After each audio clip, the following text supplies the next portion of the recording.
नमस्कार दोस्तों, आज तारीख है 9 अगस्त 2025। आज है रक्षाबंधन का त्योहार। सभी को बहुत बहुत शुभकामनाएं। चलिए खबरों की शुरुआत करते हैं। उत्तर प्रदेश विधानसभा में अब विकास के खाके पर होने जा रही 24 घंटे की लगातार चर्चा। 13 और 14 अगस्त को बिना रुके इस बहस में मंत्री, विधायक और अधिकारी हिस्सा लेंगे। इस दौरान विजन डॉक्यूमेंट 2047 तैयार किया जाएगा, जिसमें यूपी के अगले 22 साल के विकास का रोड मैप तय होगा। इस मैराथन सत्र में इंफ्रास्ट्रक्चर, शिक्षा, स्वास्थ्य और रोजगार जैसे अहम मुद्दों पर विशेष फोकस रहेगा। अगली खबर, रक्षाबंधन के मौके पर यूपी सरकार ने महिलाओं को दिया बड़ा तोहफा। प्रदेश के परिवहन राज्य मंत्री दयाशंकर सिंह ने ऐलान किया कि यूपीएसआरटीसी की सभी श्रेणी की बसों में महिलाएं और उनके सहयात्री मुफ्त यात्रा कर सकेंगे। ये सुविधा 8 अगस्त सुबह 6 बजे से 10 अगस्त रात 12 बजे तक लागू रहेगी। सरकार का कहना है कि इस फैसले से लाखों बहनों को रक्षाबंधन पर सुरक्षित और निःशुल्क यात्रा का लाभ मिलेगा। अगली खबर, पीडीए विवाद के बीच समाजवादी पार्टी अध्यक्ष अखिलेश यादव ने सोशल मीडिया प्लेटफॉर्म एक्स पर सरकार पर तीखा हमला किया। उन्होंने कहा कि यूपी में कमी कोष की नहीं, सोच की है। अखिलेश ने आदर्श टीचर स्टूडेंट अनुपात 1:20 रखने की वकालत की और आरोप लगाया कि सरकार पढ़ाई को कारोबार की तरह देखती है। उन्होंने दावा किया कि शिक्षा के प्रति इस रवैये से बच्चों का भविष्य दांव पर लगाया जा रहा है। अगली खबर, मिस टीन अर्थ 2025 प्रतियोगिता की 11 देशों से आई फाइनलिस्ट आज ताजमहल के दीदार करने आगरा पहुंची। इनमें Spain, Mexico, Philippines, Bharat, Nepal, Netherlands, Vietnam, Canada, Cambodia, Cuba और श्रीलंका की प्रतिभागी शामिल रहीं। पारंपरिक भारतीय परिधान में सजी इन सुंदरियों ने ताज की खूबसूरती को कैमरे में कैद किया और सोशल मीडिया के लिए वीडियो भी बनाई। अगली खबर, लखनऊ पुलिस ने दिल्ली के जैतपुर इलाके में एक फर्जी कॉल सेंटर का भांडाफोड़ किया। पुलिस के मुताबिक यहां क्रेडिट कार्ड रिन्यूअल के नाम पर लोगों से ठगी की जा रही थी। कार्रवाई में 2 आरोपी गिरफ्तार हुए, जबकि गैंग के 2 बड़े सदस्य अब भी फरार हैं। मौके से 25 मोबाइल, दर्जनों सिम कार्ड और डिजिटल उपकरण बरामद किए गए हैं। अगली खबर, जौनपुर में भ्रष्टाचार का चौंकाने वाला मामला सामने आया। यहां 2300 मीटर लंबी सड़क के निर्माण के लिए 26.58 लाख रुपए का भुगतान कर दिया गया और दावा किया गया कि सड़क बन चुकी है, लेकिन हकीकत में सड़क बनी ही नहीं। सपा विधायक पंकज पटेल की शिकायत पर मामला उजागर हुआ। जिलाधिकारी ने इसे छोटी चूक बताया, लेकिन विपक्ष का कहना है कि यह सरकार की छवि और जनता के भरोसे के साथ धोखा है। अगली खबर, उत्तर प्रदेश सरकार ने एक नई महत्वाकांक्षी छात्रवृत्ति योजना को मंजूरी दे दी, जिसके तहत हर साल 5 छात्रों को विदेश में पढ़ाई का अवसर मिलेगा। ये योजना भारत रत्न अटल बिहारी वाजपेयी की असाधारण उपलब्धियों से प्रेरित है और इसे यूपी सरकार तथा यूनाइटेड किंगडम के foreign Commonwealth and development office के संयुक्त सहयोग से शुरू किया जा रहा है। सरकार का कहना है कि इस पहल से प्रदेश के मेधावी छात्रों को वैश्विक स्तर पर शिक्षा और करियर के नए अवसर मिलेंगे। अगली खबर, उत्तर प्रदेश के सरकारी अधिकारियों की कार्यप्रणाली पर सवाल उठाते हुए राज्यपाल ने चुटकी ली। उन्होंने कहा कि श्री राम के दर्शन करना आसान है, लेकिन फाइल के दर्शन करना मुश्किल।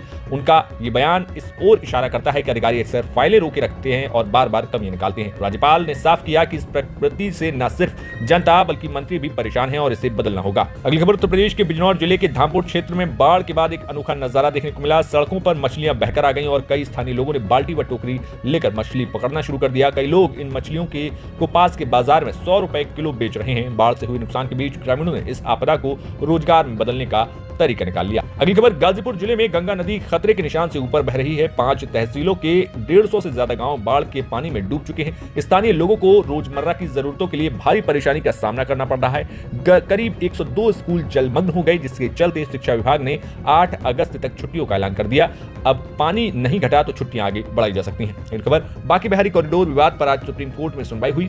कोर्ट ने याचिकाकर्ता को हाईकोर्ट जाने के निर्देश दिए। मंदिर कमेटी को भी हाईकोर्ट में अर्जी देने की अनुमति दी गई है। साथ ही सुप्रीम कोर्ट ने कहा कि अगर अध्यादेश के खिलाफ आपत्ति है तो उसके खिलाफ भी अर्जी दाखिल की जा सकती है। अगली खबर, आगरा पुलिस ने ऑपरेशन कोड ब्रेक के तहत साइबर क्राइम में बड़ी कार्रवाई की। पुलिस ने हैदर नामक युवक को गिरफ्तार किया, जो पहले बिरयानी बेचता था लेकिन अब साइबर ठग गैंग का सक्रिय सदस्य है। आरोप है कि 6 राज्यों से 3 करोड़ रुपए से ज्यादा की रकम उसके खाते में जमा हुई।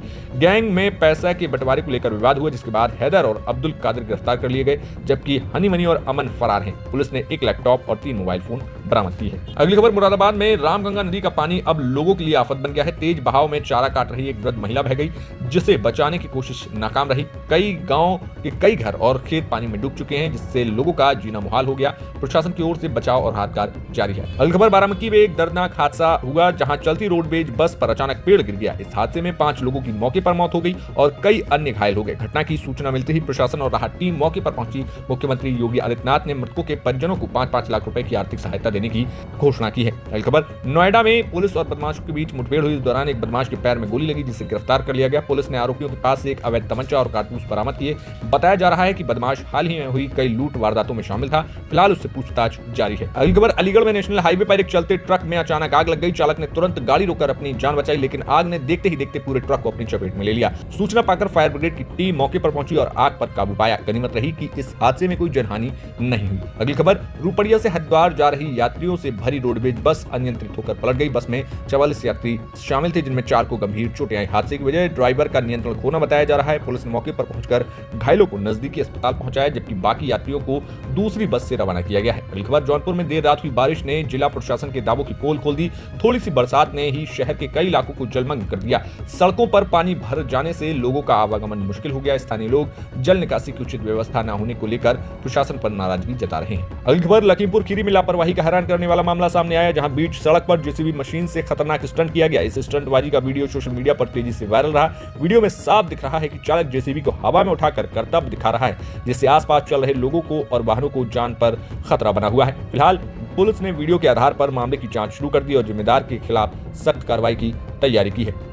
बढ़ते हैं नेशनल खबरों की तरफ। बेंगलोर में वोट अधिकार रैली के दौरान राहुल गांधी ने गंभीर आरोप लगाते हुए कहा कि वोट चोरी संविधान के साथ धोखा है। उन्होंने बीजेपी पर निशाना साधते हुए दावा किया कि लोकतंत्र की जड़ें कमजोर की जा रही हैं। राहुल गांधी के इस बयान पर बीजेपी ने पलटवार किया और इसे झूठा बताते हुए कहा कि राहुल या तो शपथ पत्र दें या फिर सार्वजनिक रूप से माफी मांगे। अगली खबर, राहुल गांधी के वोट चोरी वाले आरोपों पर चुनाव आयोग के सूत्रों का कहना है कि अगर राहुल सही है तो उन्हें शपथ पत्र पर हस्ताक्षर करने में कोई दिक्कत नहीं होनी चाहिए। इलेक्शन कमीशन सूत्रों का कहना है कि उनके पास केवल 2 विकल्प हैं, अपने आरोपों पर कायम रहते हुए शपथ पत्र देना या फिर अपने बयान को वापस लेना। अगली खबर, यूपी निर्वाचन आयोग ने राहुल गांधी के आरोपों को खारिज कर दिया। आयोग का कहना है कि लखनऊ और वाराणसी में जिन मतदाताओं के नाम दर्ज न होने की बात कही गई वह सही नहीं पाई गई। साथ ही 2 लोगों के 4 स्थान पर नाम होने का जो दावा था उसकी भी पुष्टि नहीं हुई है। अगली खबर, कनाडा में मशहूर कॉमेडियन कपिल शर्मा के कैफे पर दूसरी बार फायरिंग हुई। इस हमले की जिम्मेदारी लॉरेंस बिश्नोई गैंग ने ली। गैंग ने एक संदेश जारी कर कहा कि जल्दी ही मुंबई में भी कपिल को निशाना बनाया जाएगा। इस धमकी के बाद पुलिस ने कपिल शर्मा की सुरक्षा बढ़ा दी है और मामले की जांच तेज कर दी गई है। अगली खबर, सुप्रीम कोर्ट ने इलाहाबाद हाईकोर्ट के एक जज को क्रिमिनल मामलों से हटाने का आदेश वापस ले लिया है। पहले के आदेश में जज को इन मामलों से अलग कर दिया गया था, लेकिन अब कोर्ट ने इसे रद्द कर दिया।